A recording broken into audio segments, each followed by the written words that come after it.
दोस्तों, जय श्री राम। योग मंत्र साधना चैनल पर आपका स्वागत है।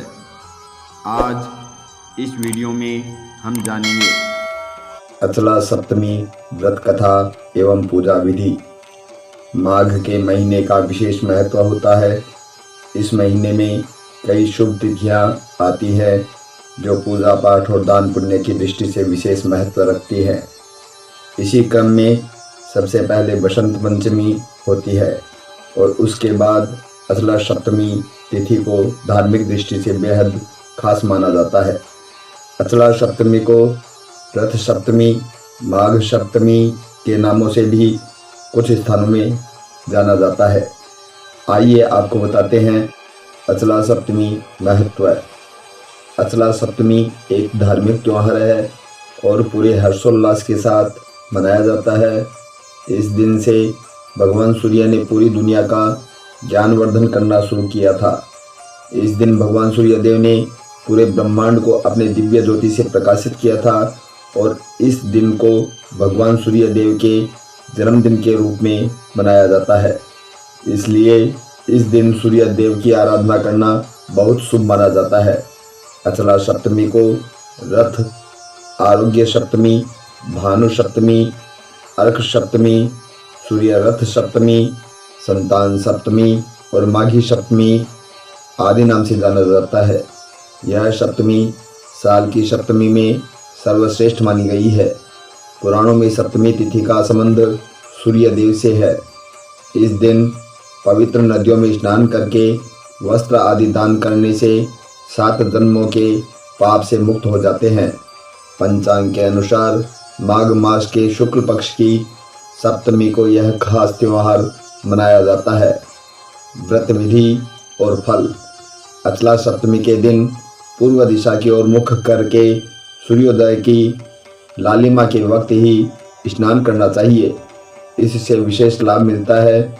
स्नान आदि करने के बाद सूर्य देव को दीपदान भी करना चाहिए। इससे मनोवांछित फल की प्राप्ति होती है। व्रत विधि और फल।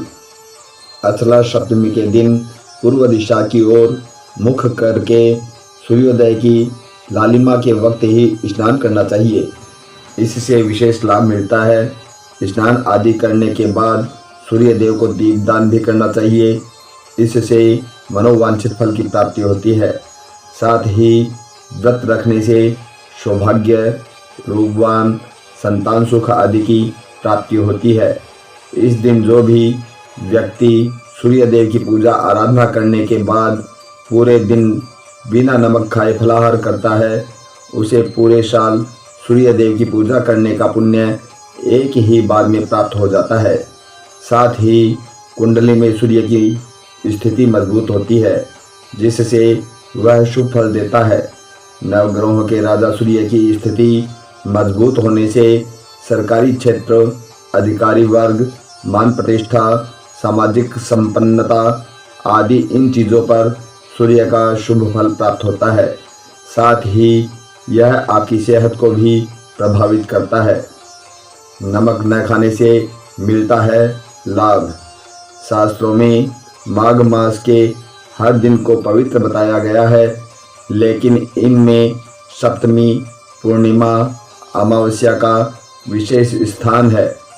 भविष्य पुराण में अचला सप्तमी के दिन नमक का सेवन करना वर्जित बताया गया है।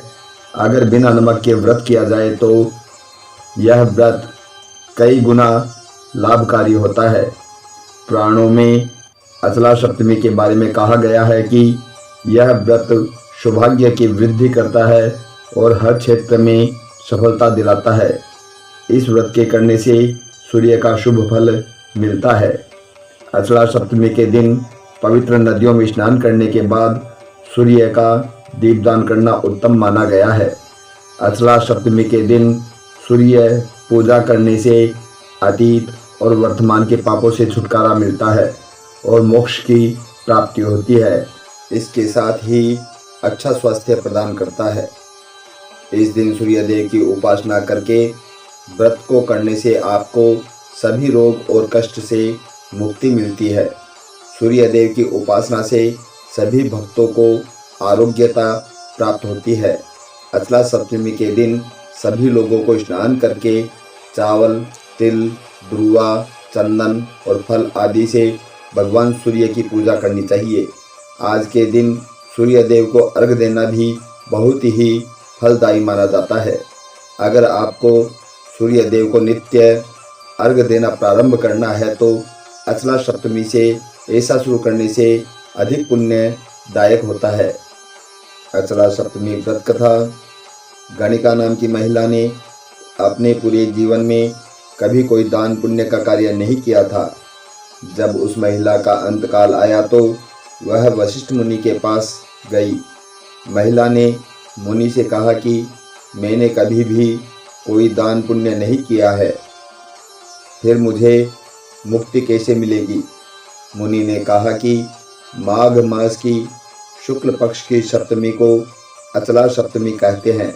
इस दिन किसी अन्य दिन की अपेक्षा किया गया दान पुण्य का 1000 गुना फल प्राप्त होता है। इस दिन पवित्र नदी में स्नान करके भगवान सूर्य को अर्घ दान दें और दीपदान करना चाहिए और दिन में एक बार बिना नमक के भोजन करना चाहिए। ऐसा करने से महान पुण्य की प्राप्ति होती है। गणिका ने वशिष्ठ मुनि द्वारा बताई हर बात का सप्तमी के दिन व्रत और विधि पूर्वक कार्य किया। कुछ दिन बाद गणिका ने शरीर त्याग दिया और उसे स्वर्ग के राजा इंद्र की अप्सराओं का प्रधान बनने का सौभाग्य प्राप्त हुआ। एक अन्य कथा के अनुसार भगवान श्री कृष्ण के पुत्र शांब को अपने शारीरिक बल पर बहुत अभिमान हो गया था। एक बार दुर्वासा ऋषि भगवान श्री कृष्ण से मिलने आए थे। वे बहुत अधिक दिनों तक तप करके आए थे और इस कारण उनका शरीर बहुत दुर्बल हो गया था। सांब उनकी दुर्बलता को देखकर जोर जोर से हंसने लगा और अपने अभिमान के चलते उनका अपमान कर दिया। तब दुर्वासा ऋषि अत्यंत क्रोधित हो गए और सांब की धृष्टता को देखकर उसे कुष्ठ रोग होने का श्राप दे दिया। सांब की यह स्थिति देखकर श्री कृष्ण ने उसे भगवान सूर्य की उपासना करने को कहा। पिता की आज्ञा मानकर सांब ने भगवान सूर्य की आराधना करना प्रारंभ किया, जिसके फलस्वरूप कुछ ही समय पश्चात उसे कुष्ठ रोग से मुक्ति प्राप्त हुई। इसलिए जो श्रद्धालु सप्तमी के दिन भगवान सूर्य की आराधना विधि पूर्वक करता है उन्हें आरोग्य, पुत्र और धन की प्राप्ति होती है।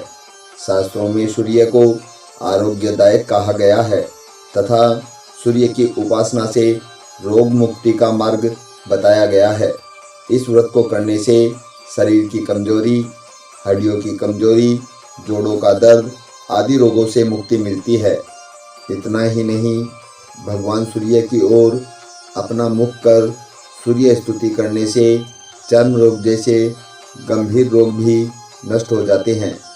धार्मिक ग्रंथों के अनुसार यदि विधि विधान से यह व्रत किया जाए तो संपूर्ण माघ मास के स्नान का पुण्य फल मिलता है। अगर आपको ये वीडियो अच्छा लगे तो इसे शेयर करें, लाइक करें और चैनल को सब्सक्राइब करें। जय श्री राम।